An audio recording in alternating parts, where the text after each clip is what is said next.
The Geary, Stein and Stevens Show, the show that covers everything from sports to politics to news to entertainment and everything in between. And now your hosts, Troy Geary, Will Stein, and Dave Stevens.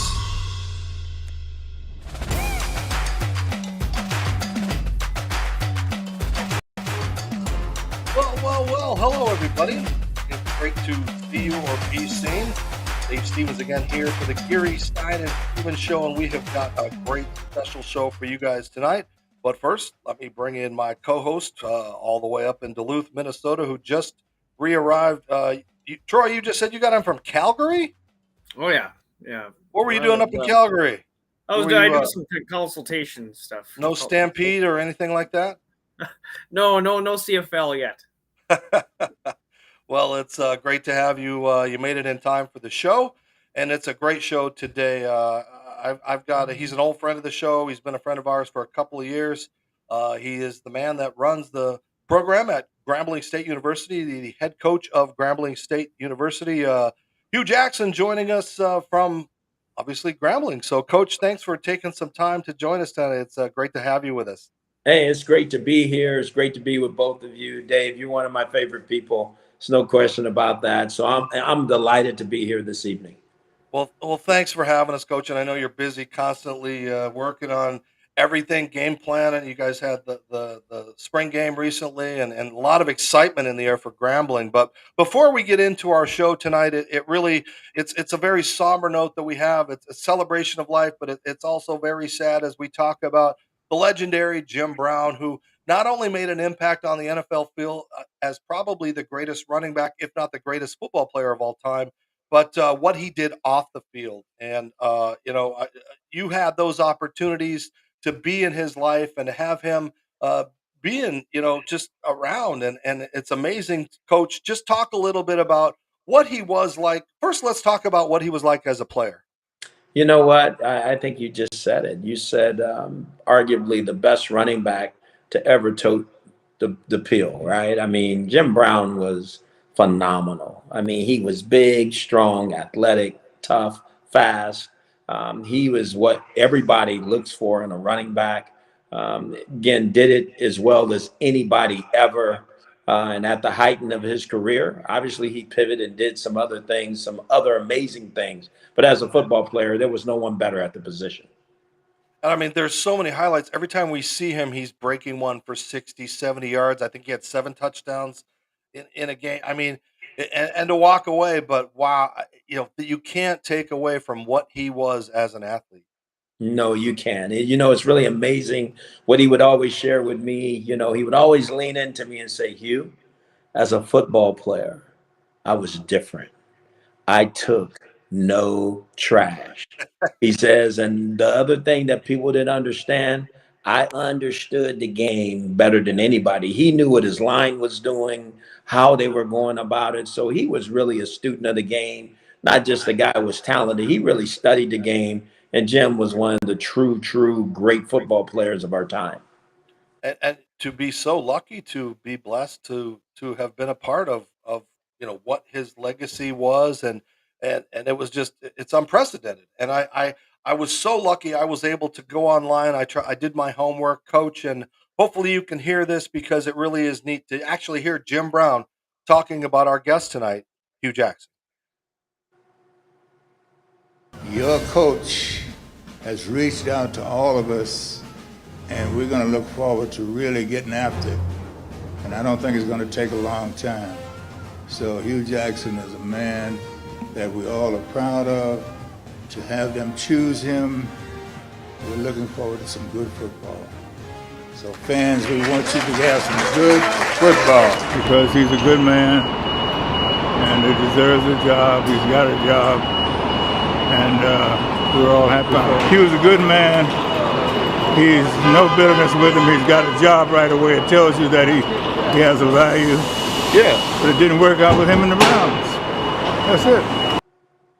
I mean, to have him acknowledge you, I mean, you're talking about a man that's up there with Jesse Jackson, some of the greatest, people in the history of your life. And so for him to speak, I mean, what does that mean to you? Meant the world to me. I mean, again, I was very sad and still am about his passing. Again, my heart goes out to his family, his wife Monique, and their kids. I just think about my time with him, obviously, because I didn't know him as a football player, got a chance to watch all the great highlights. But to have somebody just walk into my life who didn't know me, accept me for who I was, but share with me who he was, and to put me in his circle. I never forget when I became the head coach of the Browns. The first phone call I got was from Jim Brown. Think about that. I mean, his secretary called and said Jim Brown would like to speak to you, and I go, huh? Jim Brown, right? And Jim Brown wants to speak to you, and the conversations we had, the things he shared with me about pro football was phenomenal. But then we pivoted and talked about the American I Can Foundation that he founded, and he brought that to our football team. We shared. We spent 2 days talking to him about that, and about what it meant and about the programs. We went through his program because I thought that was important to do. And he was just phenomenal. He was a resource for me. He was a man that I could talk to. And again, I'm just thankful for the opportunity to know him like that. I know you got many memories of Jim, but if you can think of one offhand of a story or a memory that kind of really sticks out in your mind. The biggest story that sticks out in my mind is, like I mentioned, the first phone call. That was phenomenal to me, but the first time meeting him, really being in his presence, putting my arms around him and hugging the man and shaking his hand. He has the biggest hands I have ever shook in my life. And I've been around some big men. His hands have to be 13 or 14. I mean, I've never seen that. And just that was the thing. He was so big. He was a massive man. And the thing that I loved about him, it was the way he spoke. When he spoke, he commanded attention. He was very, very well spoken. His IQ was off the chart. But Jim could talk.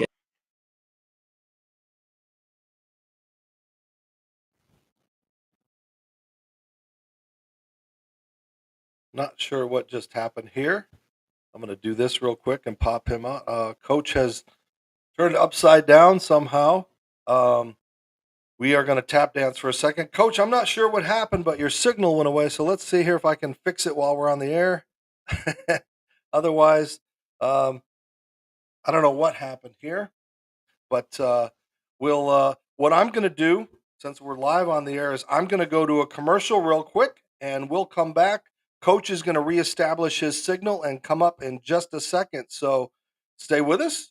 We are sorry about this, but this happens in live videos and televisions and all those fun things. So don't go away. We'll be right back right after this. Hi, everybody. Dave Stevens for the Geary, Stein and Stevens Show at the Miami Marlins ballpark. And you know what? We get great stars, celebrities, and entertainers on our show, but there's all kinds of great programming and content on Your Home TV. Your Home TV is a free on-demand streaming service reaching global audiences. They feature family-friendly programs with a vast selection of topics and interests. Their platform ideally matches content producers, leading viewers, smart device precision, and immersive HD experiences, plus ease of transaction solutions for everyone. Plus, they've got great shows and content like A Moment of Zen, Financial Freedom, the Retirement Halftime Show, and Make It Happen. And they have all kinds of travel shows, food shows, great programming, and great content. So, for more information, go to yourhometv.com.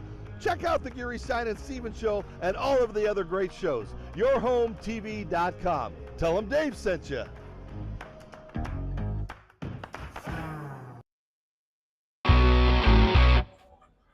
Hi, everybody. Dave Stevens here for the Geary, Stein and Stevens Show from Tropicana Field, home of the Tampa Rays. And you know what? Not everybody can be a Major League Baseball player, but you can look like $1 million. What's the best way to do that? Well, go to freshcleanthreads.com. Don't believe me? That's right, you can look professional, feel good, and not spend a lot of money by wearing Fresh Clean Threads. They have amazing shirts. They've got Henleys and polos, long sleeves, and even bomber jackets. And if you like them, you can save some money by typing in the show code GSSSHOW from the Geary, Stein and Stevens show to save 20% off. So if you can't be a major leaguer and you want to dress like one, well, go to freshcleanthreads.com. That's freshcleanthreads.com. Tell them Dave sent you. Use that code GSSSHOW.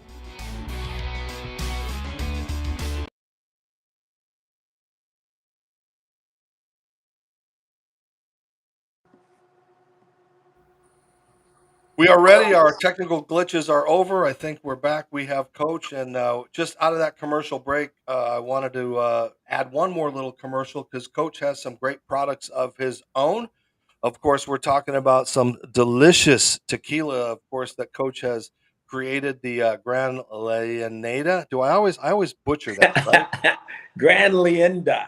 Gran Leanda, and of course the Hudat brand of clothing and hats and all those kind of things, which of course raise money for your charities, Coach. And where can we find these things? Where can, because Troy keeps buying the tequila and he never sends me any. So So you can find the tequila at Country Wine and Spirits, and because they do deliver throughout the country. And then the merchandise, the merch that I have is at Bear Clothing, and so the Hugh That collection is there. They've done a great job. I really think Bear Clothing, for what they're doing, they're online. They have great workout gear, and they do a phenomenal job. Going into your second season at Grambling State, what are you expecting this season from your team? I know last year, was a he had a little bit of struggles, but now with Deion out of there, No, not with Deion out of there. Let's call it what it is. We didn't have struggle. We got our butts kicked. I got a chance to go in there and see exactly what the conference is about. It's a lot of really good coaches, a lot of really good players. I needed to really assess the conference and assess my team. We needed to do a better job recruiting. It was really amazing. I was just talking about this earlier. It took me back to my time with Al Davis. You have to go back and get the things that you need in order to win. And Al Davis was about speed and athleticism and being big. And that's what we went and recruited this year. One thing I can tell you is we're going to be a fast football team. We're going to be a more athletic football team. We're going to be bigger. And I'm excited about it. I'm excited about heading into year 2. I think we'll have some really good quarterback play, but more so than that, I think we got some weapons that now we can utilize that gives us a chance to win more football games. You briefly spoke about the talented players you have in the HBCU colleges. What more can be done to promote that so we can have more players drafted in the NFL? That question is out there. There's no question. To have one player drafted this year into the National Football League, I didn't think that was correct. Nobody can tell me that, in this conference that there's not other very, very talented players. And even on, Deion Sanders' old team, I think there were still a few more players that had a chance to be drafted that could play in the National Football League. I think it's the exposure. I know they have an HBCU combine, they have an HBCU Legacy Bowl, but I really think we need to do everything we can to put them on the same playing field as the Power 5 schools. They have this combine, and everybody's about finding the best players. Why not have a combine right before you start the Power 5 combine, of those schools? You can take a day, and because again, it's not just the SWAC, it's the FCS conference. It's these student athletes that are playing in these particular conferences that need to be seen. And, we hear the story that the NFL, they will go anywhere to find the best talent. Well, I don't see them on our campuses all the time, right? So they're on these other campuses, and I get it. Everybody's looking for the best name brand. The best name brand comes from Alabama. The best name brand comes from USC. Well, there's some really, really good brands in the FCS space. And all they got to do is come take a look, and I guarantee you they'll find some very good football players. Well, Coach, you had 3 players from the conference drafted last year, 1 this year, which again makes no sense. But the good news is, and I don't know if you can explain it a little bit, but your conference has benefited the most by the portal. So now everybody's trying to go to the conferences. I think you guys had 7, Jackson State 14, Alabama A&M, and so is it these guys aren't getting opportunities at the bigger schools? They're going to come to make you elite, and then either move on again or move on to the NFL. I mean, is it a catch 22 where you're going to get them a little bit, or can you Absolutely. keep them for a while? You said it, Dave. We're going to get them, because eventually they're going to come back to you. Because I think what players are finding out is not just the portal, it's also these NIL deals. You got to play, in order for you to be seen, in order for the National Football League to see you, in order for you to get these opportunities that are out there, whether it's branding or whatever, you need to play. So if you're at a place where you're not playing, guys are making decisions to go to different schools so they can play. And that's where I think we're doing a great job at Grambling. We've partnered Urban Edge Network. It streams every game we have. You can see us play every game we have. It's streamed live. And so they've done a great job. We're changing the facilities. We have a new players lounge. We're getting a new locker room. We're getting a new weight room. So the things are moving in the right direction. And you can see that throughout all the HBCU space. I think we're getting ready to receive what's really going to come back to us, because the HBCU space is where it all started a long time ago. So I think the exposure is going to start to happen here, and you're going to see a change in football where guys are going to school at, I should say. And you talk about exposure, and I've enjoyed it. And I've been watching you. We kind of do the same thing. We're these old guys trying to do TikTok and all this stuff, but you guys are having fun out there doing this, and it shows, right? No, it does. I think it's so important because in these social media platforms, what is happening is, that's where you find out about the schools, you find out about the coaches. It's interesting you put that up. One day I'll never forget, we were in recruiting, and I said to the guys, we need to do something different. And they say, hey, coach, maybe you bring your car out. I go, okay. So we bring our car out, and that one that you just put up got 4.1 million views. Are you kidding me? I was shocked, and so now they call it the Maybach of the SWAC, and so I'm understanding this area better. I've, again, just doing what I do, and again, have over 500,000 followers. I never get, when I first started this, I think I had 10 followers, a while back, and now it's just grown. So hopefully we can continue to show and showcase exactly what we're trying to do at Grambling State University, and continue to have people want to be a part of where we're headed. And it kind of makes you hip with these guys, right? A little more respectability and things, right? My players love it. They got some new TikTok that's out right now because they're doing summer jobs, and they call themselves the favorite painters. And they're out there doing some painting stuff. That is phenomenal. They're hanging out windows, they're painting walls, but they're having a great time. And to me, that's what it's all about. Absolutely. I know we talked briefly about it last time we had you on the show, but I want to ask you about your foundation again, and kind of talk about how you and your wife started that and what it benefits, and any events you have going on with that. Yes, the Hugh Jackson Foundation is about human trafficking. I think it's one of the most brutal things that is happening in our world, to all humanity. People are taking people, and it's not just women, it's young men as well, and against their will, and pushing them into the sex trade, and it's not good. We've started a foundation years ago, 2018, if I'm not mistaken. There's a housing facility that we partnered with the Salvation Army in Cleveland, where we try to give human trafficking victims a safe place to go, so that they can do everything they can to be in a safe spot, to put their lives back together and give them a chance to move forward. We're never going to run from that, because I think it's something that is an issue in our world, and you got to continue to work at it. I'm not going to quit fighting for it until we make an impact on it. And I just don't think there's still enough being done, and we got to continue to fight this fight.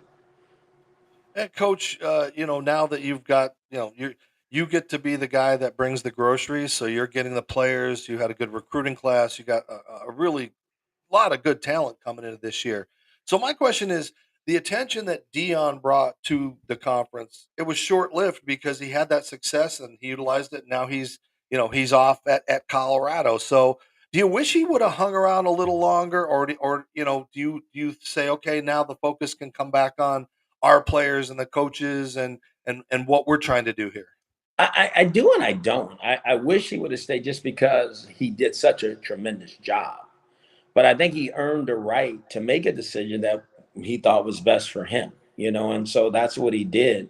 I think the HBCU space was great before Deion came, and it'd be great after Deion, that now that he's left. I just think there's a lot of good coaches in this conference that people don't talk about. Deion is Deion. He is a tremendous, tremendous person, unbelievable personality, Hall of Fame player. He's proven that he's a tremendous football coach, and kudos to him for what he's done. Hey, I want to get Grambling back to where they should be, because at one time Grambling was, where everybody wanted to go. It's where the best players were. They won championships year after year after year. It's where the greatest coach that's ever coached in college history, Eddie G. Robinson, this is where he coached. So I want to do a great job of putting this thing back, and hopefully, and it's not about all the fanfare for me. I've been through that, done that. It's about my players. It's about the university. It's about showcasing our talent and our school, our university, exactly what we bring to the table, and going out and being the best we can be on and off the field. And I know, I hate that it seems like you've been on the show 3 or 4 times, and we always talk about when's the NFL going to get better. And again, we had a huge off season where names, candidates, people move, but we're just not getting there. And I've talked to many of the players, white and black, and we still don't understand.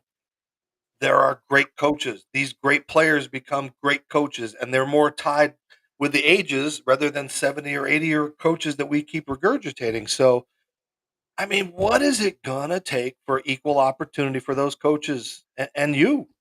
Dave, I wish I had the answer to that. I've been wrestling with this bear for a long time. When I look at the history of the league, I think the league's been in existence either 104, 105 years, whatever it's been. I think there's only been now 28 minority head coaches in the history of the league.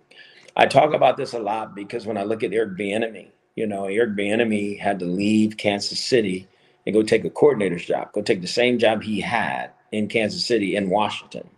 And everybody said to prove himself. Well, that makes no sense to me. His highest value is being at Kansas City. Why can't he go and get an NFL head coaching job in the National Football League? He's proven everything you need to prove.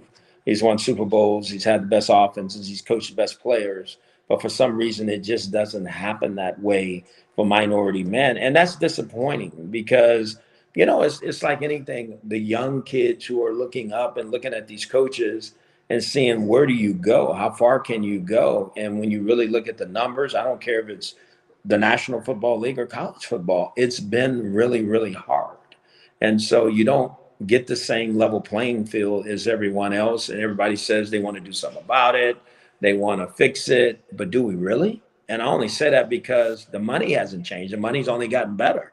It's not getting worse. And so until things happen to where people see loss, you normally don't get change, right? And so people keep on doing the same thing they've been doing. Don't make it right, but that's what we do. And so I just don't see the change happening. And I'm very disappointed that it's like that. I see that Magic Johnson is now, going to be part owner of the Commanders. Hopefully that'll make a difference. And that means that there'll be more minority owners in the future that will take these opportunities and give people that maybe are like them the same opportunity, because that's the way it's been on the other side. So it's hard, it's disappointing, but at the same time, hopefully there could be change. And I just hope in my lifetime that I see it. All right, on a positive note, as we wrap up, what do you still love about coaching? What is more fun as far as college compared to the pros, and why are you still doing it? The thing that's so fun about this is why really take this in and learn what it takes. And if they really want to be a pro, these are the things you have to do. And the thing that's so rewarding for me now is watching these coaches and giving them.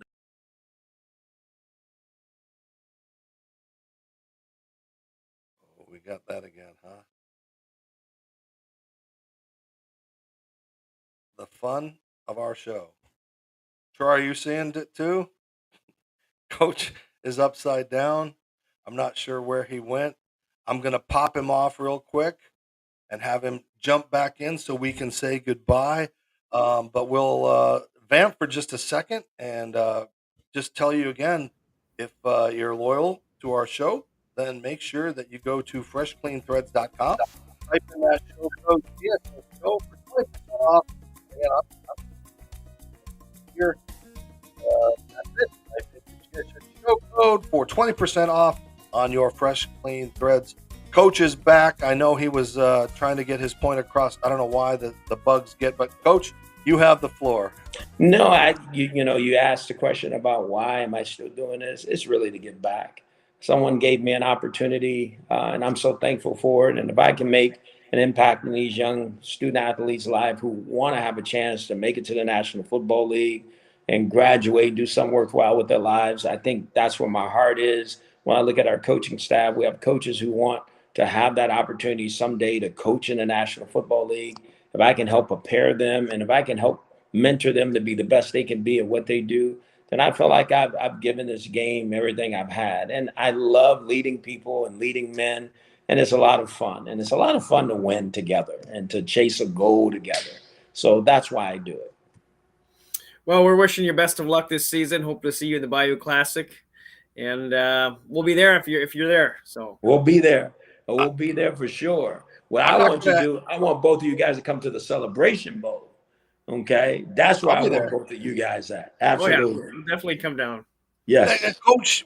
And realistically, what do you look for in that second season to gauge your success? Is it just improvements? Is it wins? Is it everything? It's everything, but it's winning. It's time to host the SWAC championship in the hole, that's what we call our stadium, and to win that game and to qualify for the Celebration Bowl and to go to that game and win that game as well. And so that's the goal. That's the ultimate. Again, Deion did a great job of showing the blueprint of what it took to get there. And it really confirmed some things that I believe in. And I think we have a chance, but we got a lot of work to do between now and then, but we're just the men for the job. Well, I know you do it, and I believe in you, and I believe in the mission. And these young men are so lucky to have you as a coach, and we're lucky to have you as a friend and a guest. And I love the ability, like I said, as I would text you sometimes. I'm sitting there watching you on ESPN3 and seeing all the platforms now that you guys are on. So it's great, Coach. Just go out there and continue to change lives and be an inspiration. And again, thank you for being a part of our show. And again, remembering such a legacy of such an amazing man like Jim Brown, just sharing your thoughts and a little insight as to what he left as that legacy on so many men and women.